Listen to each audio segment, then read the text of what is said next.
Like a Hellcat.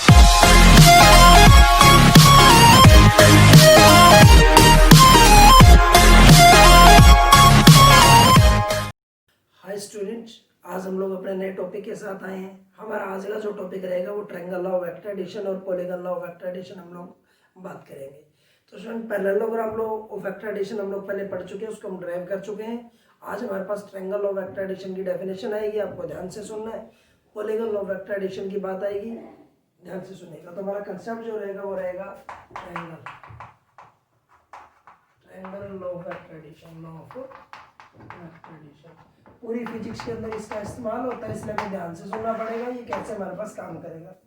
तो student, हम आपसे ये कहते हैं कि हमारे पास दो वेक्टर्स होंगे, ये वेक्टर ए होगा, ये वेक्टर बी होगा। हमारे पास दो वेक्टर है, तो इन दोनों वेक्टर्स का इनिशियल पॉइंट सेम है, दोनों का मैग्नीट्यूड भी और दोनों की कोई डायरेक्शन भी है।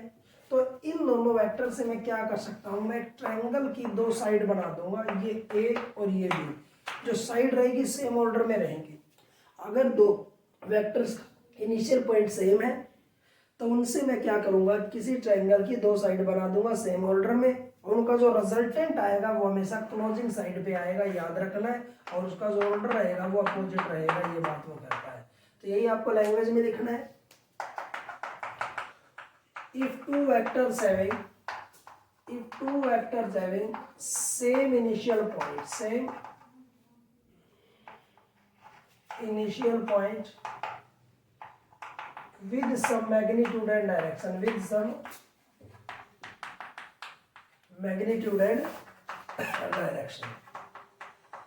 तो स्टूडेंट, यहाँ हमने बोला कि दो वेक्टर्स का इनिशियल पॉइंट सेम है, उनका कोई मैग्नीट्यूड भी है, डायरेक्शन भी है। तो इनसे मैं क्या कर सकता हूँ, then these are represented by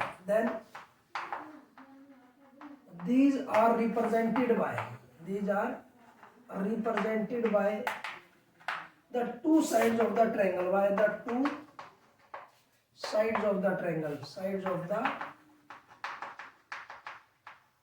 triangle,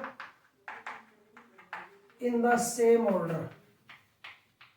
उनसे मैं क्या करूंगा, ट्रायंगल की दो साइड बना दूंगा सेम ऑर्डर में। उनका रिजल्टेंट क्या होगा, but their resultant is represented bye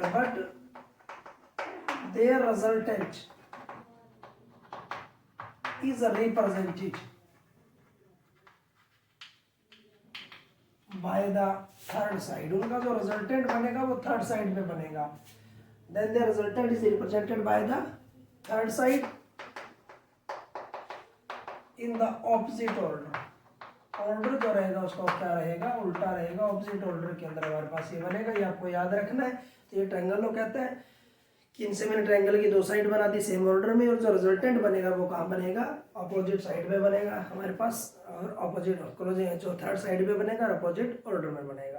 कैसे, ये हो गया पी, ये हो गया क्यू, और ये हो गया हमारे पास मान लिया एस। तो हम लोग क्या कहेंगे, P Q plus Q S, P Q plus Q S is equal to P S.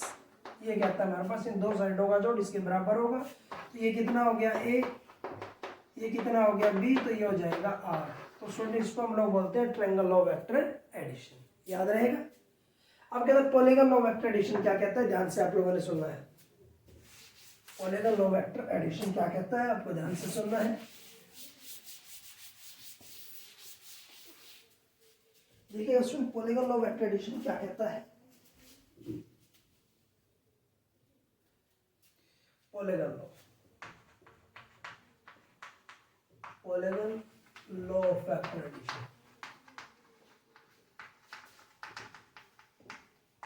तो देखिए, polygon law of vector addition के अंदर ये कहता है, जब मोर देन टू वेक्टर्स, जब दो से ज्यादा वेक्टर्स का इनिशियल पॉइंट सेम हो, उनका मैग्नीट्यूड भी हो, उनकी डायरेक्शन भी हो, तो उनसे मैं पॉलीगॉन की डिफरेंट साइड बना सकता हूँ, ठीक है ना, सेम ऑर्डर में। उनका रिजल्टेंट हमेशा क्लोजिंग साइड पे बनेगा। देखिएगा, मान लीजिए अगर हमारे पास वेक्टर्स दे रखे हैं यहाँ पे तीन, ए बी सी, हमारे पास अगर ये तीन वेक्टर्स गिवन है, तो इनसे मैं क्या कर सकता हूँ, इनसे मैं किसी पॉलीगॉन की साइड्स बना दूंगा। ये ए हो गया, ये बी हो गया, ये सी हो गया, और रिजल्टेंट जो रहेगा वो रहेगा ये R, A plus B plus C. Closing side पर रिजल्टेंट आएगा।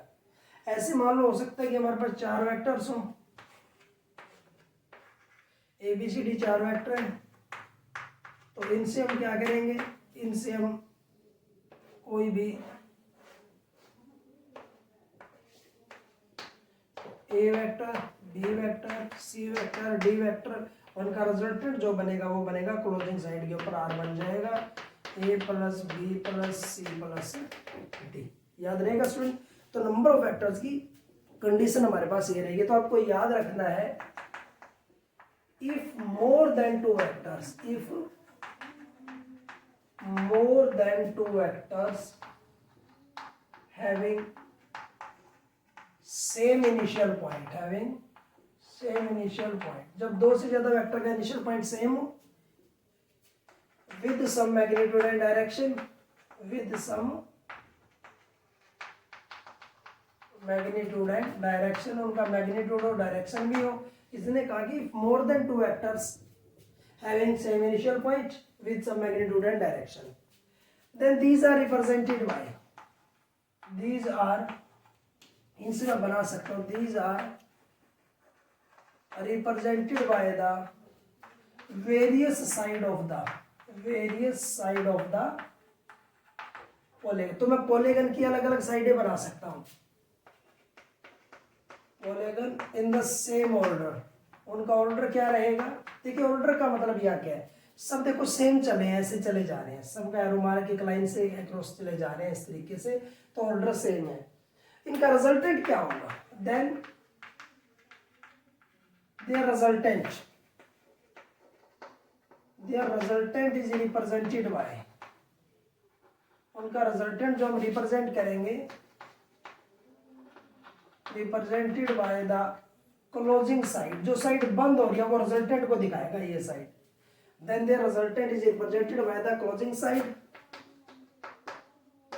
इन द ऑपोजिट ऑर्डर। ऑर्डर जो रहेगा वो क्या रहेगा, हमारे पास ऑपोजिट रहेगा, याद रखना है। जैसे हमारे पास मान लीजिए मैं इसको थोड़ा सा प्रूव करना चाहूँ तो मैं ऐसे इसको प्रूव भी कर सकता हूँ एक छोटे से मेथड से, आपको याद रखना है, ठीक है ना। ये मैं अब कर रहा हूँ, अभी यहाँ से देखिएगा कैसे। जैसे मैं आपके सामने एक छोटा सा डायग्राम भी बनाने जा रहा हूँ, ध्यान से आपको मैंने सुनना है। हमने आपसे कहा कि ये ए vector, B vector, C vector, D vector, ये हो गया, ये इनकी क्लोजिंग साइड हमारे पास रहेगी ऐसे। तो याद रखना ये हो जाएगा हमारे पास पी क्यू एस टी, और ये हो गया हमारे पास बी पॉइंट दे दिया हमने। तो सबसे पहले मैंने कंस्ट्रक्ट कर लिया ये ऐसे, ये तो हम लोग क्या कहेंगे, ट्रायंगल पी क्यू एस, पहले लिखेंगे ट्रायंगल पी क्यू एस। तो देखिए ट्रायंगल लो लगेगा इसके अंदर, ये दो साइड्स का जो जोड़ है वो इसके इक्वल होगा, तो P Q plus Q S हम लोग क्या लिखेंगे, P Q vector plus Q S vector is equal to P S vector. ये किसके बराबर होगा, थर्ड साइड के is equal to P S vector. P Q कितना हमारे पास ए, प्लस क्यू एस कितना हमारे पास बी, ये बराबर किसकी हो जाएगा, ये हो जाएगा पी एस वेक्टर, ये याद रखना है। तो ये साइड हमारे पास आ गया कितना, ए प्लस बी। अब मैं कंस्ट्रक्ट कर लूंगा ये वाले ट्रायंगल, ये अब बनेगा पी एस टी। अब मैं लिखूंगा ट्रायंगल पी एस टी। तो पी एस टी में देखिएगा P S plus S T is equal to P T, तो इसको मैं लिखूंगा P S plus S T is equal to P T. हम लिखेंगे इसमें ये साइड प्लस ये साइड इक्वल टू ये ट्रायंगल ऑफ वेक्टर एडिशन। अब देखिएगा पी एस कितना है, ये फाइंड आउट किया था, A plus B, S T कितना हमारे पास, एस टी ये हो जाएगा हमारे पास C is equal to P T vector, ये हो गया, ठीक है ना। अब ट्रायंगल ले लो पी टी वी। अब लास्ट ट्रायंगल मैंने लिख ली ट्रायंगल पी टी वी। अब इस पी टी वी ट्रायंगल के ये साइड प्लस ये साइड बराबर ये, तो P T plus T V, ये लिखेंगे P T vector plus T V is equal to P we.